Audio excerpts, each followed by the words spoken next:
നമസ്കാരം. റിലീസ് വാർത്തകളിലേക്ക് സ്വാഗതം. ആദ്യം നോക്കാം പ്രധാന വാർത്തകൾ.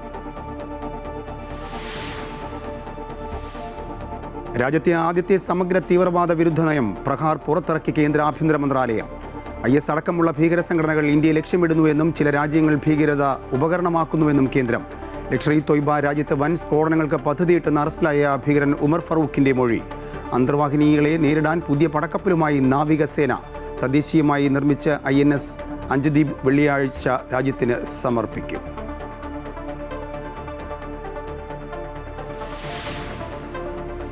ഇറാൻ അമേരിക്ക യുദ്ധഭീതിക്കിടെ ഇറാനിലെ ഇന്ത്യൻ പൗരന്മാരോട് എത്രയും വേഗം രാജ്യം വിടാൻ കേന്ദ്ര സർക്കാർ നിർദ്ദേശം. ലഭ്യമായ ഗതാഗത സൗകര്യങ്ങൾ ഉപയോഗിച്ച് രാജ്യം വിടണമെന്നും പാസ്പോർട്ട്, ഐഡന്റിറ്റി കാർഡ് തുടങ്ങിയ യാത്രാരേഖകൾ കൈവശം വയ്ക്കണമെന്നും നിർദ്ദേശം. ഇറാന്റെ ആണവ പരിശോധനയിലെ IAEA പരിശോധനയ്ക്ക് ഉപാധികൾ വെച്ച് ഇറാൻ. പരിശോധനയ്ക്ക് പുതിയ പ്രോട്ടോകോൾ വേണമെന്നും പാർലമെന്റ് അനുമതി വേണമെന്നും ഇറാൻ.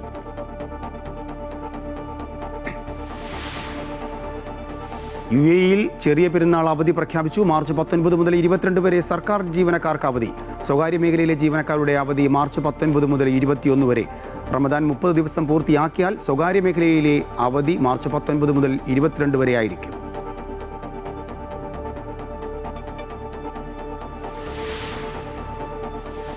കോഴിക്കോട് വലിയങ്ങാടിയിൽ കെട്ടിടത്തിന്റെ സ്ലാബ് തകർന്ന് 4 തൊഴിലാളികൾ മരിച്ചു. ഇടിഞ്ഞു വീണത് വർഷങ്ങൾ പഴക്കമുള്ള കെട്ടിടത്തിന്റെ ഭാഗം. ഫിറ്റ്നസ് ഇല്ലാത്ത കെട്ടിടത്തിൽ ലൈസൻസ് പുതുക്കി നൽകിയെന്ന് ആരോപണം. കോർപ്പറേഷനിലേക്ക് പ്രതിഷേധവുമായി പ്രതിപക്ഷ സംഘടനകൾ.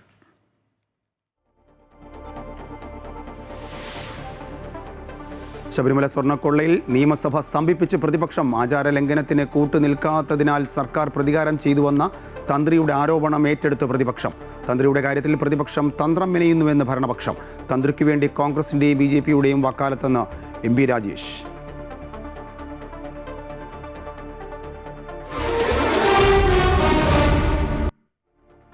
ദേശീയ ഭീകര വിരുദ്ധ നയം പുറത്തിറക്കി കേന്ദ്ര ആഭ്യന്തര മന്ത്രാലയം. അതിർത്തി കടന്നുള്ള പരമ്പരാഗത ഭീകരവാദത്തിന് പുറമെ സൈബർ ആക്രമണങ്ങൾ, ഡ്രോണുകളുടെ ദുരുപയോഗം, ഡിജിറ്റൽ സാമ്പത്തിക കുറ്റകൃത്യങ്ങൾ തുടങ്ങിയ ആധുനിക ഭീഷണികളെ നേരിടാൻ ലക്ഷ്യമിട്ടുള്ളതാണ് പ്രഹാർ എന്ന പേരിൽ പുറത്തിറക്കിയ പുതിയ നയം. തീവ്രവാദ പ്രവർത്തനങ്ങളെ പ്രതിരോധിക്കുന്നതിനായി 7 അടിസ്ഥാന തത്വങ്ങളെ മുൻനിർത്തിയാണ് പ്രഹാർ എന്ന പേര് പുതിയ നയത്തിനായി രൂപീകരിച്ചിരിക്കുന്നത്. ഭീകരാക്രമണങ്ങൾ തടയലാണ് ആദ്യഘട്ടം. ഭീകര ഭീഷണികളെ തടയുന്നതിനും പ്രതിരോധിക്കുന്നതിനും ഇന്ത്യ സജീവ സമീപനമാണ് പിന്തുടരുന്നത്. സൈബർ പ്രവർത്തനങ്ങൾ, തീവ്രവാദ ഗ്രൂപ്പുകളുടെ ഓൺലൈൻ നെറ്റ്വർക്കുകൾ, അവരുടെ പ്രചരണം, നിയമനം എന്നിവയെ പൂർണ്ണമായും നേരിടുന്നുണ്ട്. രണ്ടാമത് പ്രതികരണമാണ്. ഒരു ഭീകരാക്രമണം ഉണ്ടായാൽ ആദ്യം പ്രതികരിക്കേണ്ടത് ലോക്കൽ പോലീസായിരിക്കും. ഇവർക്ക് സഹായമായി നാഷണൽ സെക്യൂരിറ്റി ഗാർഡ്, NIA, മറ്റ് കേന്ദ്ര സംസ്ഥാന ഭീകരവിരുദ്ധ സേനകൾ എന്നിവയും ഉണ്ടാകും. അന്വേഷണം NIAയും സംസ്ഥാന പോലീസും സംയുക്തമായി നടത്തും. ഊർജ്ജം, വ്യോമയാനം, റെയിൽവേ, ബഹിരാകാശം തുടങ്ങിയ തന്ത്രപ്രധാന മേഖലകളുടെ സുരക്ഷ വർദ്ധിപ്പിക്കും. മൂന്നാമത്തേത് വിവിധ ശേഷികളുടെ സംയോജനമാണ്. സുരക്ഷാ നിയമനിർവഹണ ഏജൻസികളുടെ ആധുനികവൽക്കരണമാണ് പ്രധാനം. പുതിയ ഉപകരണങ്ങൾ, സാങ്കേതികവിദ്യ, ആയുധങ്ങൾ എന്നിവയുടെ പതിവ് ഏറ്റെടുക്കൽ പുരോഗമിക്കുന്നുണ്ട്. മനുഷ്യാവകാശങ്ങൾക്കും നിയമവാഴ്ചയ്ക്കും മുൻഗണന നൽകുന്നതാണ് നാലാമത്തെ അടിസ്ഥാന തത്വം. നിയമങ്ങൾ നീതിയുക്തവും തുല്യമായി പ്രയോഗിക്കുന്നതും അടിസ്ഥാനാവകാശങ്ങൾ സംരക്ഷിക്കുന്നതുമാണ്. ഭീകരതയ്ക്ക് അനുകൂലമായ സാഹചര്യങ്ങൾ ഉണ്ടാകുന്നത് തടയുകയാണ് അടുത്ത ഘട്ടം. തീവ്രവാദത്തെ ചെറുക്കുവാനുള്ള അന്താരാഷ്ട്ര ശ്രമങ്ങളെ പിന്തുണയ്ക്കുകയാണ് അടിസ്ഥാന തത്വത്തിൽ ആറാമത്തേത്. ഇന്റലിജൻസ് വിവരങ്ങൾ പങ്കിടാനായി ഏജൻസി ടു ഏജൻസി ഇടപെടലുകൾക്ക് സൗകര്യമൊരുക്കുന്നുണ്ട്. ഭീകരാക്രമണങ്ങളെ സമൂഹത്തിന്റെ ഒത്തൊരുമയോടെ വേഗത്തിൽ അതിജീവിക്കുകയാണ് ഏഴാമത്തെ അടിസ്ഥാന തത്വം. ഭീകരതയ്ക്കെതിരായ പോരാട്ടത്തിൽ പൊതു സ്വകാര്യ പങ്കാളിത്തം ഒരു പ്രധാന ഘടകമാണെന്ന് നയത്തിൽ ചൂണ്ടിക്കാട്ടുന്നു. ഭീകരതയെക്കുറിച്ചും ഭീകരതയുടെ ഇരകളുടെ അവകാശങ്ങളെക്കുറിച്ചും ധാരണ ഉണ്ടാക്കുന്നതിന് അന്താരാഷ്ട്ര ഭീകരതയ്ക്കുള്ള സമഗ്രമായ ഒരു ചട്ടക്കൂടിനായി ഇന്ത്യ തുടർന്നും പ്രവർത്തിക്കും. News desk, Amrita news. Lashkar-e Taiba വൻ സ്ഫോടനങ്ങൾക്കാണ് രാജ്യത്ത് പദ്ധതിയിട്ടിരുന്നുവെന്ന് മൊഴി. കഴിഞ്ഞ ദിവസം അറസ്റ്റിലായ ISI ഭീകരരെ ഉപയോഗിച്ചാണ് സ്ഫോടനത്തിന് പദ്ധതിയിട്ടിരുന്നത്. അറസ്റ്റിലായ ഉമർ ഫറൂഖാണ് നിർണായക മൊഴി നൽകിയത്. കശ്മീർ സ്വദേശിയും ലഷ്കർ നേതാവുമായ അഹമ്മദ് ഷാബിറാണ് ഇവരെ നിയോഗിച്ചതെന്നും ഉമർ ഫറൂഖിൻ്റെ മൊഴിയിൽ പറയുന്നു. ലഷ്കർ-ഇ തൊയ്ബയുടെ സ്ലീപ്പർ സെല്ലുകളാണ് അറസ്റ്റിലായ ഭീകരർ. തമിഴ്നാട്ടിൽ നിന്നും പശ്ചിമ ബംഗാളിൽ നിന്നുമായിട്ടാണ് 8 പേരെ ഡൽഹി Q ബ്രാഞ്ച് കഴിഞ്ഞ ദിവസം അറസ്റ്റ് ചെയ്തത്. വ്യാജ ആധാർ കാർഡുകൾ നിർമ്മിച്ച് തമിഴ്നാട്ടിലെ സുരക്ഷിത താവളം ഒരുക്കിയെന്ന് പോലീസ് കണ്ടെത്തിയിരുന്നു. അന്തർവാഹിനികളെ നേരിടാൻ പുതിയ പടക്കപ്പലുമായി നാവികസേന. തദ്ദേശീയമായി നിർമ്മിച്ച INS അഞ്ജദീപ് വെള്ളിയാഴ്ച രാജ്യത്തിന് സമർപ്പിക്കും. ചെന്നൈ തുറമുഖത്ത് നാവികസേന മേധാവി അഡ്മിറൽ ദിനേശ് K ത്രിപാഠിയാണ് കപ്പൽ കമ്മീഷൻ ചെയ്തത്. ഡോൾഫിൻ ഹണ്ടർ എന്ന വിശേഷണമുള്ള ആൻറ്റി സബ്മറൈൻ യുദ്ധക്കപ്പലാണ് INS അഞ്ജദീപ്. തീരദേശത്തിന് സമീപമുള്ള ശത്രു അന്തർവാഹിനികളെ കണ്ടെത്തി നിർവീര്യമാക്കുവാനുള്ള സജ്ജീകരണങ്ങളോടെയാണ് ഈ കപ്പൽ രൂപകൽപ്പന ചെയ്തിരിക്കുന്നത്. കർണാടകയിലെ കാർവാർ തീരത്ത് അഞ്ച്ദ്വീപ് എന്ന ദ്വീപിൻ്റെ പേരിൽ അറിയപ്പെടുന്നതാണ് ഈ യുദ്ധക്കപ്പൽ. മെക്സിക്കോയിൽ മയക്കുമരുന്ന് സംഘത്തലവൻ നിമീസിയോ ഒസഗിരിയുടെ വധത്തിനു പിന്നാലെ വ്യാപക സംഘർഷം. കാർട്ടൽ ഗ്രൂപ്പുകൾ ജലിസ്കോയിലും പരിസര സംസ്ഥാനങ്ങളിലും റോഡുകൾ തടയുകയും വാഹനങ്ങൾക്ക് തീയിടുകയും ചെയ്തു. സുരക്ഷാ സാഹചര്യം കണക്കിലെടുത്ത് എയർ കാനഡ പ്യൂർട്ടോ വലാർട്ടയിലുള്ള വിമാനങ്ങൾ റദ്ദാക്കി. മെക്സിക്കോയിൽ താമസിക്കുന്ന ഇന്ത്യൻ പൗരന്മാരുടെ കൂടുതൽ അറിയിപ്പുണ്ടാകുന്നതുവരെ സുരക്ഷിത സ്ഥാനങ്ങളിൽ തുടരാൻ ഇന്ത്യൻ എംബസി നിർദ്ദേശിച്ചു. അനാവശ്യമായി പുറത്തിറങ്ങുന്നതും യാത്ര ചെയ്യുന്നതും ഒഴിവാക്കണമെന്നും അപ്ഡേറ്റുകൾക്കായി പ്രാദേശിക മാധ്യമങ്ങളെ നിരീക്ഷിക്കണമെന്നും മുന്നറിയിപ്പിലുണ്ട്.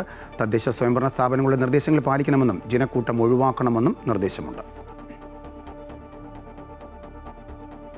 US ആക്രമണ ഭീഷണി നിലനിൽക്കുന്ന സാഹചര്യത്തിൽ ഇറാനുള്ള ഇന്ത്യൻ പൗരന്മാരോട് രാജ്യം വിടാൻ നിർദ്ദേശം. വാണിജ്യ വിമാനങ്ങൾ ഉൾപ്പെടെ ലഭ്യമായ മാർഗങ്ങളിലൂടെ എത്രയും വേഗം ഇറാൻ വിടണമെന്നാണ് ഇന്ത്യൻ എംബസി ആവശ്യപ്പെട്ടിരിക്കുന്നത്. വിദ്യാർത്ഥികൾ, തീർത്ഥാടകർ, വ്യവസായികൾ, വിനോദസഞ്ചാരികൾ തുടങ്ങിയ ഇറാനിലുള്ള എല്ലാ ഇന്ത്യൻ പൗരന്മാർക്കും ഈ മുന്നറിയിപ്പ് ബാധകമാണ്. ലഭ്യമായ ഗതാഗത സൗകര്യങ്ങൾ ഉപയോഗിച്ച് ഇറാനിൽ നിന്നും ഉടൻ പുറത്തു കടക്കണമെന്നും നിർദ്ദേശമുണ്ട്. പ്രതിഷേധ പ്രകടനങ്ങൾ നടക്കുന്ന സ്ഥലങ്ങളിൽ നിന്നും വിട്ടുനിൽക്കുകയും പ്രാദേശിക മാധ്യമങ്ങൾ വഴിയുള്ള വാർത്തകൾ ശ്രദ്ധിക്കുകയും ഇന്ത്യൻ എംബസിയുമായി നിരന്തരം സമ്പർക്കം പുലർത്തുകയും വേണമെന്നും മുന്നറിയിപ്പുണ്ട്. പാസ്പോർട്ട്, ID കാർഡുകൾ ഉൾപ്പെടെയുള്ള യാത്രാരേഖകൾ എപ്പോഴും കൈവശം സൂക്ഷിക്കുക. ഇറാനിലുള്ള ഇന്ത്യൻ പൗരന്മാർ എംബസിയിൽ പേരുവിവരങ്ങൾ രജിസ്റ്റർ ചെയ്യണമെന്നും അറിയിപ്പുണ്ട്. ശബരിമല സ്വർണ്ണക്കൊള്ളയിലും തന്ത്രിയുടെ അറസ്റ്റിലും നിയമസഭ പ്രക്ഷുബ്ധമായി. പ്രതിപക്ഷം സഭ ബഹിഷ്കരിച്ച് പുറത്തേക്കിറങ്ങി. ആചാര ലംഘനത്തിന് കൂട്ടുനിൽക്കാത്തതിനാൽ സർക്കാർ പ്രതികാരം ചെയ്തുവെന്ന തന്ത്രിയുടെ ആരോപണം സഭയിൽ ഏറ്റെടുത്ത പ്രതിപക്ഷം വിമർശിച്ചു. 40 ദിവസം ജയിലിലടച്ച തന്ത്രിയോട് സർക്കാർ പ്രതികാരം ചെയ്തുവെന്ന് രമേശ് ചെന്നിത്തല ആരോപിച്ചു. തന്ത്രിയുടെ കാര്യത്തിൽ പ്രതിപക്ഷം തന്ത്രം മെനയുകയാണെന്ന് ഭരണപക്ഷം തിരിച്ചടിച്ചു. തന്ത്രിയുടെ വക്കാലത്ത് UDFും BJPയും ഏറ്റെടുത്തിരിക്കുകയാണെന്ന് മന്ത്രി MB രാജേഷ് പരിഹസിച്ചു. അതേസമയം നേറ്റിവിറ്റി കാർഡ് ബില്ലും അബ്കാരി നിയമ ഭേദഗതി ബില്ലും പാസാക്കി. 10:30 നിയമസഭ പിരിഞ്ഞു. ഒരിടവേളയ്ക്ക് ശേഷം നിയമസഭ പുനരാരംഭിച്ചപ്പോഴും ശബരിമല വിഷയം തന്നെയാണ് മുഴങ്ങിക്കെട്ടത്. പ്ലക്കാർഡും ബാനറും ഉയർത്തി ചോദ്യോത്തരവേള മുതൽ പ്രതിഷേധം. പ്രതിപക്ഷ നേതാവിന്റെ അഭാവത്തിൽ K ബാബുവാണ് സഭാ നടപടികളുമായി സഹകരിക്കില്ലെന്ന് അറിയിച്ചത്. തന്ത്രിക്കെതിരെ യാതൊരു തെളിവുമില്ലെന്ന് കോടതി പറഞ്ഞതാണെന്നും സർക്കാർ പക വീട്ടിയതാണെന്നും K ബാബു ആരോപിച്ചു. ആചാരലംഘനത്തിന് കൂട്ടുനിൽക്കാത്തതിനാൽ സർക്കാർ പ്രതികാരം ചെയ്തുവെന്ന ജാമ്യഹർജിയിലെ തന്ത്രിയുടെ ആരോപണം പ്രതിപക്ഷം സഭയിൽ ഏറ്റെടുക്കുകയായിരുന്നു. ആചാര ലംഘനത്തിൽ ഗവൺമെന്റ് നിലപാടിനെ അനുകൂലിച്ചില്ല എന്നുള്ളതിന്റെ പേരിൽ ശബരിമല തന്ത്രിയെ അനാവശ്യമായി 40 ദിവസം ജയിലിൽ അടക്കുകയുണ്ടായി. സാർ, അദ്ദേഹത്തെ കോടതി പറഞ്ഞിട്ടുള്ളത് തെളിവിന്റെ ഒരു കണിക പോലും അദ്ദേഹത്തിന്റെ പേരിലുണ്ടായ ആക്ഷേപങ്ങളിൽ ഇല്ല എന്നുള്ളതാണ്. സാർ, അതുപോലെ തന്നെ അയ്യപ്പ സംഗമം നടത്തിയതിലൂടെ വലിയ സാമ്പത്തിക ക്രമക്കേടുകൾ നടന്നതായി ദേവസ്വം ബോർഡ് നിയോഗിച്ച ഓഡിറ്റർ ഹൈക്കോടതി കൊടുത്ത റിപ്പോർട്ടിലൂടെ തന്നെ തെളിഞ്ഞിരിക്കുകയാണ്. തന്ത്രിയുടെ പേരിൽ പ്രതിപക്ഷം തന്ത്രം മെനയുകയാണെന്നും UDFും BJPയും വക്കാലത്ത് ഏറ്റെടുത്തിരിക്കുകയാണെന്നും മന്ത്രി MB രാജേഷ് ആരോപിച്ചു. തന്ത്രിയെ ഒഴിവാക്കണം എന്നതാണ് പ്രതിപക്ഷത്തിന്റെ നിലപാട്. സാർ, തന്ത്രിക്ക് ശബരിമലയിലെ സ്വർണ്ണക്കേസ് കൊള്ളക്കേസിലെ പ്രതികളിൽ ഒരാളായ തന്ത്രിക്ക് എന്ത് വിശേഷമാണുള്ളത്? സാർ, തന്ത്രിക്ക് 2 വക്കീലന്മാർ പുറത്തുണ്ട്. സഭയ്ക്ക് പുറത്ത് 2 വക്കീലന്മാരുണ്ട്. BJPയും ഉണ്ട്, UDFും ഉണ്ട്. ഹൈക്കോടതിയുടെ മേൽനോട്ടത്തിൽ നടക്കുന്ന അന്വേഷണത്തെ വിമർശിക്കുന്നതിലൂടെ പ്രതിപക്ഷം കോടതിയെ ചോദ്യം ചെയ്യുകയാണെന്ന് മന്ത്രിമാരായ P രാജീവും KN ബാലഗോപാലും പ്രതിരോധിച്ചു. സാർ, ഗവൺമെന്റിന്റെ ഭാഗം വളരെ വ്യക്തമാണ്. തന്ത്രിയാണോ അകത്ത് കിടക്കുന്ന ആരാണോ അവര് പ്രതിയാണെന്നോ പ്രതിയല്ലെന്നോ ഗവൺമെന്റിന് അത് സംബന്ധിച്ച് യാതൊരു അഭിപ്രായവും ഇല്ല. കാരണം ഈ അന്വേഷണം പൂർണ്ണമായി നടക്കുന്നത് ഹൈക്കോടതി ഡിവിഷൻ ബെഞ്ചിന്റെ മേൽനോട്ടത്തിനകത്ത് മാത്രമാണ്. ഞങ്ങളുടെ മുൻപിൽ അന്വേഷണത്തിന്റെ ഒരു റിപ്പോർട്ടും വരുമില്ല. ചോദ്യോത്തരവേള അവസാനിക്കുന്നതുവരെ നടുത്തളത്തിൽ കുത്തിയിരുന്ന് പ്രതിഷേധിച്ച പ്രതിപക്ഷം പോറ്റിയെ കേറ്റിയെ പാരഡി ഗാനം മുതൽ പ്രേംകുമാറിന്റെ വിമർശനങ്ങൾ വരെ ഉയർത്തിക്കാട്ടി. സോണിയാഗാന്ധിയും ഉണ്ണികൃഷ്ണൻ പോറ്റിയും ഒരുമിച്ചുള്ള ചിത്രങ്ങൾ പതിച്ച പ്ലക്കാർഡുകളുമായാണ് ഭരണപക്ഷം പ്രതിരോധിച്ചത്. പ്രതിഷേധത്തിനൊടുവിൽ സഭ ബഹിഷ്കരിച്ച് പ്രതിപക്ഷം പുറത്തേക്കിറങ്ങി. കൊല്ലം വിജിലൻസ് കോടതി പറയുന്നു ഓഫ് എവിഡൻസ് ഇല്ല, അദ്ദേഹത്തെ ഞങ്ങൾ ജാമ്യം കൊടുത്ത് വിടുകയാണെന്നാണ് പറഞ്ഞത്. ഒരു തെളിവിന്റെ ഒരു കണിക പോലും കണ്ടെത്താൻ കഴിഞ്ഞിട്ടില്ല. അദ്ദേഹത്തെ ജയിലിൽ നിന്ന് മോചിതനാക്കാൻ കോടതി തീരുമാനിച്ചു. ആ കോടതിയെ ഇപ്പോൾ വിമർശിക്കുകയാണ് നിയമമന്ത്രി ചെയ്തുകൊണ്ടിരിക്കുന്നത്. നേറ്റിവിറ്റി കാർഡ് ബില്ലും അബ്കാരി നിയമ ഭേദഗതി ബില്ലും പാസാക്കി നിയമസഭ 10:30 പിരിഞ്ഞു. തിരഞ്ഞെടുപ്പ് അടുത്തിരിക്കുന്ന വേളയിൽ സഭാ സമ്മേളനം വെട്ടിച്ചുരുക്കി നാളെയോടെ പിരിയാനാണ് തീരുമാനം. അമൃത ന്യൂസ്, തിരുവനന്തപുരം. ശബരിമല വിഷയത്തിൽ കോടതി ആക്ഷേപിച്ചത് നിയമമന്ത്രിയാണെന്ന് പ്രതിപക്ഷ നേതാവ് വി.ഡി. സതീശൻ. ഒരു തെളിവുമില്ലാതെയാണ് തന്ത്രിയെ അറസ്റ്റ് ചെയ്തതെന്ന് അദ്ദേഹം ആരോപിച്ചു. ഇടുക്കി അടിമാലിയിൽ പുതുയുഗ യാത്രയുടെ സ്വീകരണ യോഗത്തിൽ സംസാരിക്കുകയായിരുന്നു വി.ഡി. സതീശൻ. ഇടുക്കി ജില്ലയിൽ അടിമാലിയിൽ നിന്നാണ് പ്രതിപക്ഷ നേതാവ് വി.ഡി. സതീശൻ നയിക്കുന്ന പുതുയുഗ യാത്ര ആരംഭിച്ചത്. രാവിലെ ആദിവാസി പ്രതിനിധികളുമായും വിവിധ മേഖലകളിൽ പ്രവർത്തിക്കുന്നവരുമായും പ്രതിപക്ഷ നേതാവ് കൂടിക്കാഴ്ച നടത്തി. ശബരിമല വിഷയത്തിൽ CPM പ്രതിക്കൂട്ടിൽ നിൽക്കുന്ന സമയത്താണ് അന്വേഷണം തന്ത്രിക്ക് നേരെ തിരിച്ചുവിട്ടതെന്ന് വി.ഡി. സതീശൻ ആരോപിച്ചു. CPM പ്രതിക്കൂട്ടിൽ നിൽക്കുന്ന സമയത്താണ് പെട്ടെന്ന് തന്ത്രിയിലേക്ക് ഈ അന്വേഷണം പോയത്. അപ്പോൾ അന്ന് തന്നെ ഞങ്ങൾ ആ കാര്യത്തിൽ സംശയം പ്രകടിപ്പിച്ചിരുന്നു. ആ സംശയം ഞങ്ങൾ വീണ്ടും ആവർത്തിക്കുകയാണ്. എന്ത് കാരണത്തിൻ്റെ പുറത്തും എന്ത് തെളിവിൻ്റെ അടിസ്ഥാനത്തിലുമാണ് തന്ത്രിയെ അറസ്റ്റ് ചെയ്തത് എന്ന് SIT വ്യക്തമാക്കണം. നാട്ടുകാരുടെ നികുതിപ്പണം ഉപയോഗിച്ച് സർക്കാർ തെരഞ്ഞെടുപ്പ് പ്രചാരണം നടത്തുകയാണ്. ഇതിനു പുറമെ വ്യാപകമായ ഡേറ്റാ മോഷണവും നടക്കുന്നുണ്ട്. വണ്ടാനം മെഡിക്കൽ കോളേജിൽ കത്രിക കുടുങ്ങിയ സംഭവം MV ഗോവിന്ദൻ നിസാരവൽക്കരിക്കുകയാണെന്നും പ്രതിപക്ഷ നേതാവ് ആരോപിച്ചു. നമ്മൾ പറഞ്ഞു ആരോഗ്യ കേരളം വെന്റിലേറ്ററിലാണ്. എന്താണ് ഓരോ ദിവസവും വരുന്ന വാർത്ത? 5 വർഷമായിട്ട് കത്രിക കുടുങ്ങി കിടക്കുകയാണ് വയറ്റിൽ. അതിന് മറുപടി എന്താ? 50 വർഷം കത്രിക കിടന്നാലും കുഴപ്പമില്ല. മനസാക്ഷി ഇല്ലാതിരുന്ന ആളുകളാണ്, ക്രൂരന്മാരാണ് ഈ സർക്കാരിരിക്കുന്നവർ. ഇടുക്കിയിലെ അടിമാലി, നെടുങ്കണ്ടം, കുമളി, ചെറുതോണി, തൊടുപുഴ എന്നീ കേന്ദ്രങ്ങളിലായിരുന്നു യാത്രയ്ക്ക് സ്വീകരണം. അമൃത ന്യൂസ്, ഇടുക്കി. ശബരിമല സ്വർണ്ണ കവർച്ച കേസിൽ ദേവസ്വം ബോർഡ് മുൻ അംഗം KP ശങ്കരദാസിന്റെ ജാമ്യാപേക്ഷയിൽ മാർച്ച് 2-ന് വിധി പറയും. ആരോഗ്യ പ്രശ്നങ്ങൾ ചൂണ്ടിക്കാട്ടിയാണ് ജാമ്യ നീക്കം. പ്രതിയുടെ മെഡിക്കൽ റിപ്പോർട്ട് കോടതി പരിശോധിച്ചു. ശബരിമല കട്ടിളപ്പാളി കേസിലും ദ്വാരപാലക ശില്പക്കേസിലും പ്രതിയാണ് KP ശങ്കരദാസ്. സ്വർണ്ണ കവർച്ച നടക്കുമ്പോൾ അന്നത്തെ ദേവസ്വം ബോർഡ് മെമ്പറായിരുന്ന ശങ്കരദാസിനെ അന്വേഷണത്തിനിടെ അറസ്റ്റ് ചെയ്യാൻ SIT മടിച്ചു. പിന്നാലെ ഹൈക്കോടതി ഇത് ചോദ്യം ചെയ്തു. തുടർന്നാണ് SIT ശങ്കരദാസിന്റെ അറസ്റ്റ് രേഖപ്പെടുത്തിയത്. ഇതിനു മുൻപായി ഇയാൾ മുൻകൂർ ജാമ്യ ഹർജിയുമായി കോടതിയെ സമീപിച്ചെങ്കിലും ജാമ്യം ലഭിച്ചില്ല. തുടർന്ന് റിമാൻഡിൽ കഴിയവെയാണ് ഇപ്പോൾ ഇരു കേസുകളിലും ജാമ്യഹർജി സമർപ്പിച്ചത്. ജാമ്യഹർജി പരിഗണിച്ച വിജിലൻസ് കോടതി ശങ്കരദാസിന്റെ മെഡിക്കൽ റിപ്പോർട്ടും പരിശോധിച്ചു. മാർച്ച് 2-നാണ് കേസിൽ വിധി പറയുക. മറ്റു പല പ്രതികളും നേരത്തെ സ്വാഭാവിക ജാമ്യം നേടി പുറത്തിറങ്ങിയിരുന്നു. നിലവിൽ KP ശങ്കരദാസിന്റെ ആരോഗ്യാവസ്ഥ മോശമാണെന്ന് അഭിഭാഷകർ അറിയിച്ചിട്ടുണ്ട്. അമൃത ന്യൂസ്, കൊല്ലം. ശബരിമല ആടിയ ശിഷ്ടം നെയ് വിൽപ്പന ക്രമക്കേടിൽ 1-ാം പ്രതിയുടെ മുൻകൂർ ജാമ്യാപേക്ഷ ഹൈക്കോടതി തള്ളി. കാഴ്ചപരിമിതിയുള്ള വ്യക്തിയാണെന്ന പ്രതി സന്തോഷ് കുമാറിന്റെ വാദം ജസ്റ്റിസ് A. ബദറുദ്ദീൻ അംഗീകരിച്ചില്ല. പ്രതിക്ക് ഡ്രൈവിംഗ് ലൈസൻസ് ഉള്ളത് കൂടി ചൂണ്ടിക്കാട്ടിയാണ് കോടതി ഹർജി തള്ളിയത്. ശബരിമലയിലെ ആടിയ ശിഷ്ടം നെയ്യ് വിൽപ്പനയിൽ 21 ലക്ഷത്തോളം രൂപയുടെ ക്രമക്കേട് കണ്ടെത്തിയതിനാലാണ് സ്പെഷ്യൽ ഓഫീസറായിരുന്ന സന്തോഷ് കുമാർ 1-ാം പ്രതിയായത്. ശബരിമല സ്പെഷ്യൽ കമ്മീഷണറുടെ റിപ്പോർട്ട് പരിഗണിച്ച് കോടതി വിജിലൻസിനോട് കേസെടുക്കുവാൻ ആവശ്യപ്പെടുകയായിരുന്നു. അപ്പോൾ മുതൽ സന്തോഷ് കുമാർ ഒളിവിലാണ്. 60% കാഴ്ചപരിമിതനായതിനാൽ പണം തിരിമറി നടത്തുവാൻ കഴിവില്ലെന്ന് ചൂണ്ടിക്കാട്ടിയാണ് സന്തോഷ് മുൻകൂർ ജാമ്യം തേടി ഹൈക്കോടതിയിലെത്തിയത്. ഇരുചക്ര വാഹന ലൈസൻസ് ഉള്ള പ്രതിക്ക് ഈ കുറ്റകൃത്യം ചെയ്യുവാൻ കാഴ്ചപരിമിതി ഒരു തടസ്സമല്ലെന്ന് കോടതി വിലയിരുത്തി.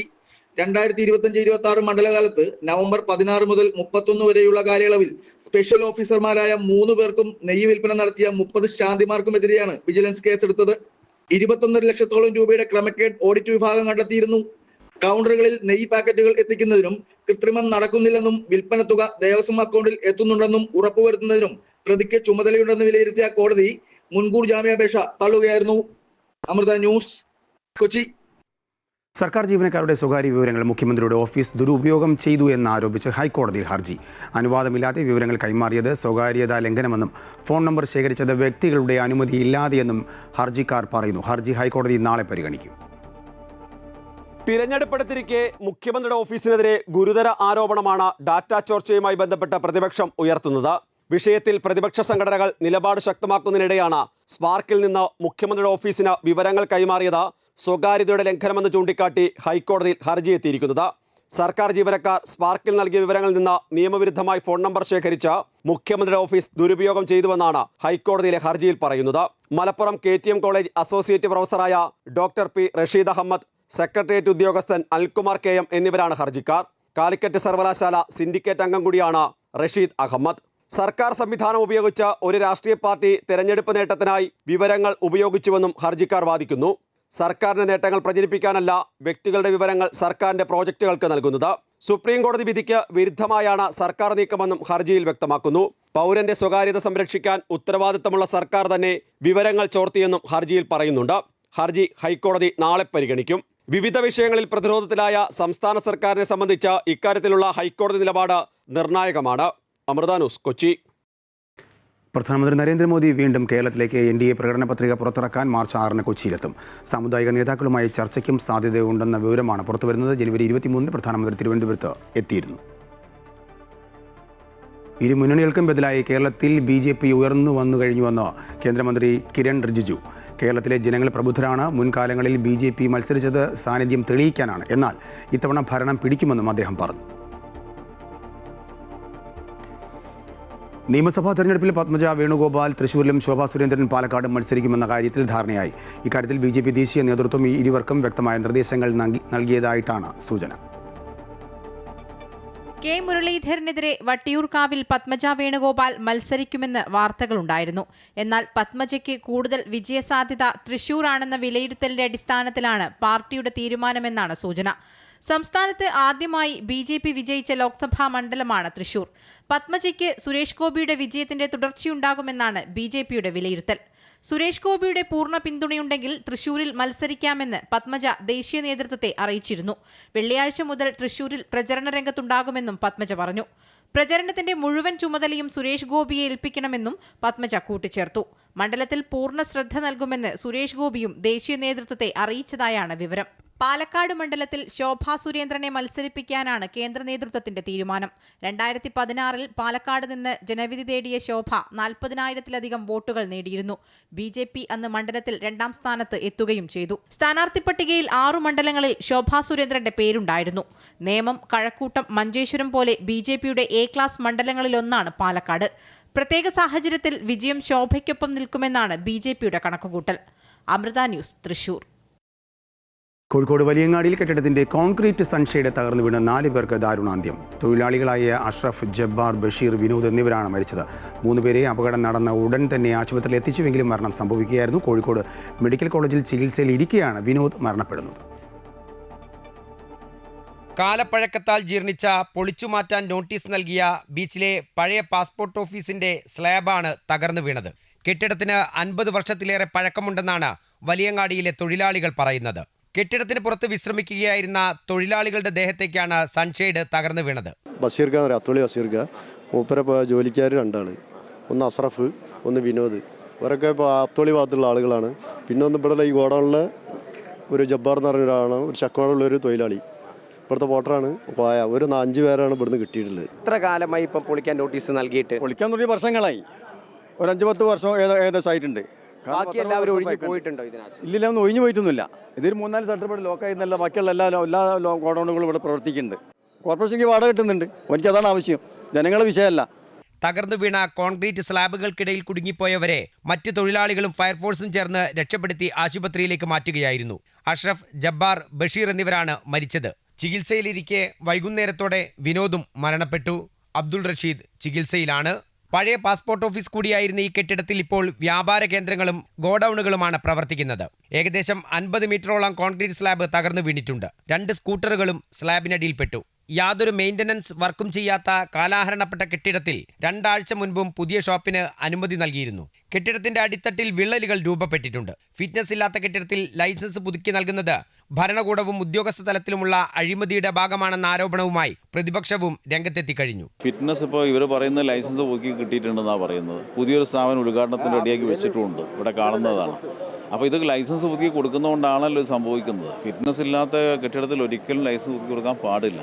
അത് കർശനമായ നിയമം പാലിച്ചിട്ടുണ്ടായിരുന്നെങ്കിൽ ഈ ഒരു അപകടം നമുക്ക് ഒഴിവാക്കാമായിരുന്നു. ലൈസൻസ് പുതുക്കി കൊടുത്തിട്ടുണ്ട് എന്നാണ് ഇപ്പോൾ ഓണറും പറഞ്ഞിരിക്കുന്നത്. അവർക്ക് പുതിയൊരു കെട്ടിടം ലൈസൻസ് കൊടുത്താണ്ടാണ് അയാൾ പുതിയ സ്ഥാപനം തുറക്കാൻ വേണ്ടി വെച്ചിരിക്കുന്നത്. ഇതൊക്കെ നമ്മളെ കൺമുമ്പിൽ കാണുകയാണ്. അപ്പോൾ ഇതൊക്കെ സംഭവിച്ചിട്ട് പോലും നമ്മൾ കണ്ണു തുറക്കുന്നില്ല എന്നുള്ളത് ഒരു വേദനാജനകമായ കാര്യമാണ്. കെട്ടിടത്തിന്റെ ഫിറ്റ്നസ് സംബന്ധിച്ചും ലൈസൻസ് പുതുക്കി നൽകിയതിനെ സംബന്ധിച്ചുമെല്ലാം പരിശോധിച്ച് പറയാമെന്നാണ് മേയർ പ്രതികരിച്ചത്. പരിശോധിച്ച് പറയൂ കേട്ടോ. അതേസമയം കോർപ്പറേഷൻ മേയർക്കും സെക്രട്ടറിക്കുമെതിരെ കൊലക്കുറ്റത്തിന് കേസെടുക്കണമെന്നാവശ്യപ്പെട്ട് പ്രതിഷേധവുമായി BJPയും രംഗത്തെത്തി. ഇവിടെയുള്ള തൊഴിലാളികളെ കൊല ചെയ്തിരിക്കുകയാണ് കോർപ്പറേഷൻ. കൊലക്കുറ്റത്തിന് കേസെടുക്കണം. കാലാഹരണപ്പെട്ട കെട്ടിടത്തിൽ സ്ഥാപനങ്ങൾ പ്രവർത്തിക്കുന്നത് സംബന്ധിച്ച് വരും ദിവസങ്ങളിൽ കോർപ്പറേഷന് മറുപടി പറയേണ്ടി വരും. M Ragesh, Amrita news, Kozhikode. കുവൈറ്റിൽ റമദാൻ മാസത്തോടനുബന്ധിച്ച് സ്ഥാപിക്കുന്ന താൽക്കാലിക ടെന്റുകൾക്കുള്ള നിയമങ്ങൾ കർശനമാക്കി മുനിസിപ്പാലിറ്റി. ലൈസൻസ് ഇല്ലാതെ അനധികൃതമായി ടെന്റുകൾ സ്ഥാപിച്ചവർക്ക് എതിരെ കർശന നടപടികൾ സ്വീകരിക്കുമെന്ന് അധികൃതർ വ്യക്തമാക്കി. ടെന്റുകൾ ഭാരം കുറഞ്ഞതും തീ പ്രതിരോധിക്കാൻ കഴിയുന്ന തുണിത്തരങ്ങൾ ഉപയോഗിച്ച് നിർമ്മിക്കേണ്ടതുമാണ്. കൂടാതെ സ്ഥിരമായ നിർമ്മാണ വസ്തുക്കൾ, അടുക്കളകൾ, സർവീസ് ഏരിയകൾ എന്നിവ ഉപയോഗിക്കുന്നത് കർശനമായി നിരോധിച്ചിട്ടുണ്ട്. അപേക്ഷകൾ വ്യക്തിപരമായോ പ്രതിനിധിയിലൂടെയോ ആഭ്യന്തര മന്ത്രാലയത്തിലെ റോഡ് ഓക്യുപ്പൻസി കൺട്രോൾ വിഭാഗത്തിൽ സമർപ്പിക്കണം. ചട്ടമനുസരിച്ച് മാത്രമേ ടെന്റുകൾ സ്ഥാപിക്കാവൂ എന്ന് മുനിസിപ്പാലിറ്റിയുടെ പബ്ലിക് റിലേഷൻസ് ഡയറക്ടറും ഔദ്യോഗിക വക്താവുമായ മുഹമ്മദ് സന്താൻ അറിയിച്ചു. UAE-യിൽ ചെറിയ പെരുന്നാൾ അവധി പ്രഖ്യാപിച്ചു. മാർച്ച് 19 മുതൽ 22 വരെ സർക്കാർ ജീവനക്കാർക്ക് അവധി ലഭിക്കും. സ്വകാര്യ മേഖലയിലെ ജീവനക്കാരുടെ അവധി മാർച്ച് 19 മുതൽ 21 വരെയാണ്. പെരുന്നാൾ ആഘോഷങ്ങൾക്കായി ഞായർ ഉൾപ്പെടെ 4 ദിവസത്തെ അവധി ലഭിക്കും. റമദാൻ 30 ദിവസം പൂർത്തിയാക്കിയാൽ സ്വകാര്യ മേഖലയുടെ അവധി മാർച്ച് 19 മുതൽ 22 വരെ ആയിരിക്കും. വെസ്റ്റ് ബാങ്ക് ഉൾപ്പെടെയുള്ള അറബ് ഭൂപ്രദേശങ്ങളിലെ ഇസ്രായേൽ നിയന്ത്രണം ന്യായമാണെന്ന US അംബാസഡർ മൈക്ക് ഹക്കബിയുടെ പരാമർശത്തിനെതിരെ അറബ് രാജ്യങ്ങൾ രംഗത്ത്. UAE ഉൾപ്പെടെയുള്ള അറബ് രാജ്യങ്ങൾ ഹക്കബിയുടെ പരാമർശത്തിലുള്ള പ്രതിഷേധവും ആശങ്കയും രേഖപ്പെടുത്തി. US പ്രസിഡന്റ് ഡൊണാൾഡ് ട്രംപിന്റെ നിലപാടിന് ഘടകവിരുദ്ധമാണ് പ്രസ്താവനയെന്ന് അറബ് രാജ്യങ്ങളുടെ വിദേശകാര്യ മന്ത്രാലയങ്ങൾ വ്യക്തമാക്കി. മേഖലയുടെ സുരക്ഷയ്ക്കും സ്ഥിരതയ്ക്കും ഭീഷണി ഉയർത്തുന്ന പ്രസ്താവന ഐക്യരാഷ്ട്രസഭയുടെ ചാർട്ടറിനും രാജ്യാന്തര നിയമങ്ങൾക്കും വിരുദ്ധമെന്നും അറബ് രാജ്യങ്ങൾ ചൂണ്ടിക്കാട്ടുന്നു.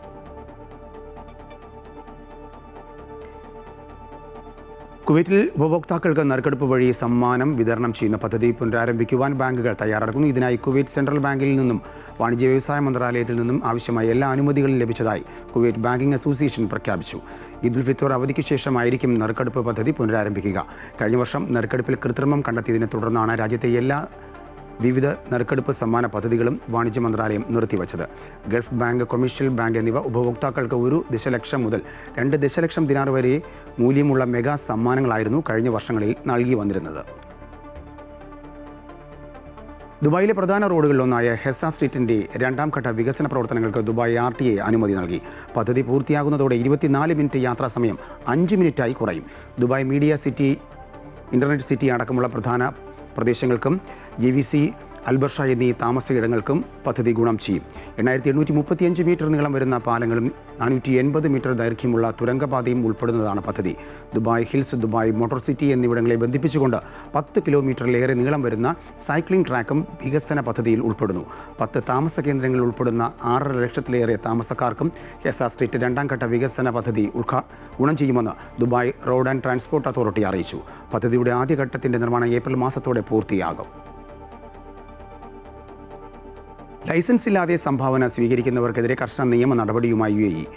5 ലക്ഷം ദിർഹം പിഴയും തടവും ശിക്ഷ ലഭിക്കാവുന്ന കുറ്റകൃത്യമാണ് ഇതെന്ന് അധികൃതർ അറിയിച്ചു. സംഭാവനകൾ നിയമപരമായി പ്രവർത്തിക്കുന്ന ചാരിറ്റബിൾ സ്ഥാപനങ്ങൾക്ക് മാത്രമേ നൽകാവൂ എന്ന് അബുദാബി ജുഡീഷ്യൽ ഡിപ്പാർട്ട്മെൻറ്റ് പൊതുജനങ്ങൾക്ക് നിർദ്ദേശം നൽകി.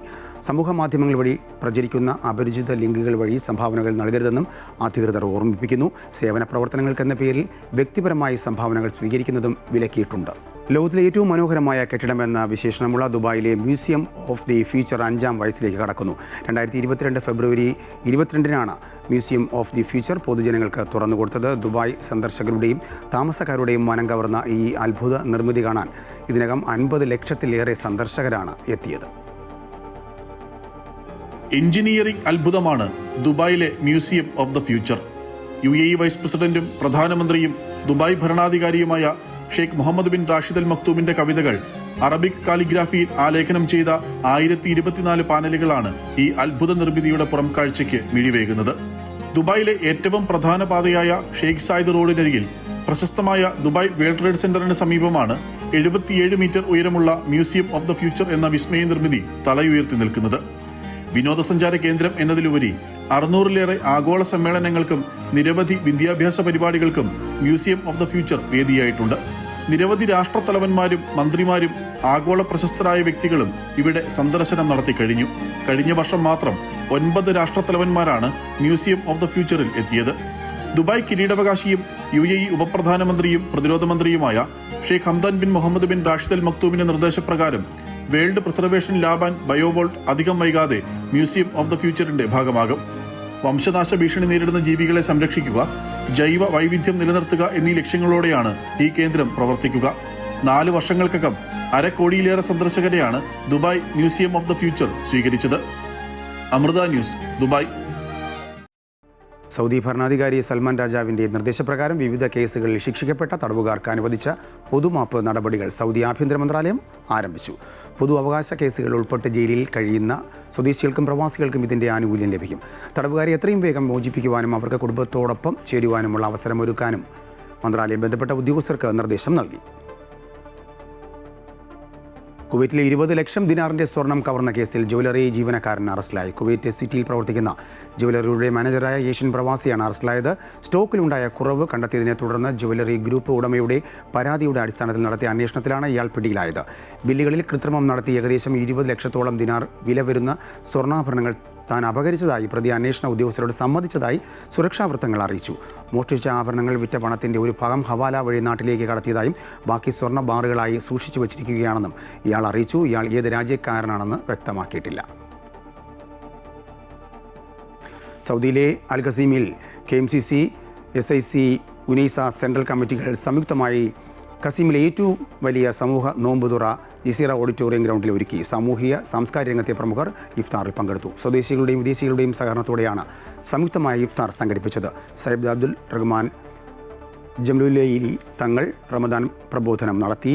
പരിപാടിയിൽ CH സെൻ്ററിന് കീഴിലുള്ള ഡയാലിസിസിനും ക്യാൻസർ രോഗികൾക്കും സാമ്പത്തിക സഹായം നൽകുന്നതിൻ്റെ ഭാഗമായി ഈ വർഷത്തെ റമദാൻ റിലീഫ് ഫണ്ട് ഉദ്ഘാടനം റസാഖ് മാവൂരിൽ നിന്നും KMCC സെൻട്രൽ കമ്മിറ്റി ഭാരവാഹികൾ സ്വീകരിച്ചു. ജംഷീർ മങ്കട, ഉസ്മാൻ വയനാട് എന്നിവർ സംസാരിച്ചു. ഷക്കീർ ഗുരുവായൂർ, ഷമീർ ഫറൂഖ്, അഷ്റഫ് മേപ്പാടി തുടങ്ങിയവർ നേതൃത്വം നൽകി.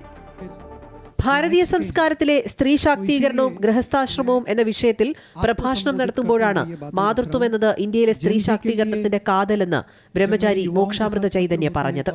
സദ്ഗുരു ശ്രീ മാതാമൃതാനന്ദമയി ദേവി എപ്പോഴും പറയുന്നത് പോലെ സ്ത്രീയുടെ ശക്തി മാതൃത്വം തന്നെയാണ്. പാശ്ചാത്യ രീതികൾ പിന്തുടരുന്നവർ സ്ത്രീ ശാക്തീകരണത്തെ പാശ്ചാത്യ ഫെമിനിസത്തോട് ചേർത്ത് വയ്ക്കുകയാണ്. സ്ത്രീ ശാക്തീകരണം എന്നത് പുരുഷനെ അനുകരിക്കലല്ലെന്നും അത് സ്ത്രീയുടെ സഹജമായ കരുത്തും മാതൃത്വവും തിരിച്ചറിയലാണെന്നും ബ്രഹ്മചാരി മോക്ഷാമൃത ചൈതന്യ പറഞ്ഞു. അമ്മ പറയുന്നത് പോലെ പുരുഷന്മാരുടെ കാർബൺ കോപ്പി ആകാതെ മാതൃത്വവും സ്വത്വബോധവും നിലനിർത്തി സ്ത്രീകൾ മുന്നോട്ടു പോകണം. സ്ത്രീകൾക്ക് ആവശ്യമായ അവസരങ്ങളും വിഭവങ്ങളും ബഹുമാനവും പുരുഷന് തുല്യമായി തന്നെ ലഭ്യമാക്കുന്നുണ്ട്. അമൃതശ്രീ ഉൾപ്പെടെയുള്ള അമ്മയുടെ പദ്ധതികൾ സ്ത്രീ ശാക്തീകരണത്തിന്റെ കരുത്തു പകരുന്നതാണെന്നും അദ്ദേഹം പറഞ്ഞു. ഭാരതീയ നാരി की सबसे बड़ी शक्ति है उसका मातृत्व. इसीलिए नारी शक्ति के पर्यायवाची रूप के हम मातृशक्ति भी कहते हैं. नारी शक्ति को एक पर्यायवाची शब्द के रूप में अम्मा जैसे महात्मा अपने जीवन के द्वारा हमारे हृदयों में उस मातृत्व की शक्ति को जगाने का सतत प्रयास करते हैं कि अगर नारी अपनी मातृत्व शक्ति को पहचान ले तो वो विश्व में सबसे ऊंचे शिखर पर पहुंच सकती है. मातृशक्ति का अर्थ केवल बच्चे पैदा करना नहीं है. मातृशक्ति में सृजन के साथ साथ निस्वार्थता, त्याग, करुणा और मार्गदर्शन देने की क्षमता भी निहित है. വിവാഹം വെറുമൊരു ആഡംബര ചടങ്ങായി മാറുന്നതിനെ അദ്ദേഹം വിമർശിച്ചു. കുടുംബം യാഥാർത്ഥ്യമാക്കാൻ സനാതനധർമ്മത്തിലൂടെ കഴിയൂവെന്നും അദ്ദേഹം ഓർമ്മിപ്പിച്ചു. ഗർഭസംസ്കാരം എന്നത് അമ്മയുടെ ഗർഭപാത്രത്തെ ക്ഷേത്രം പോലെ കാണുന്ന ഒന്നാണ്. പക്ഷേ ആധുനിക കാലത്ത് അതിന് മാറ്റം വന്നു. തിരുത്തലുകൾക്ക് ഇനിയും സമയമുണ്ടെന്നും അദ്ദേഹം ഓർമ്മിപ്പിച്ചു.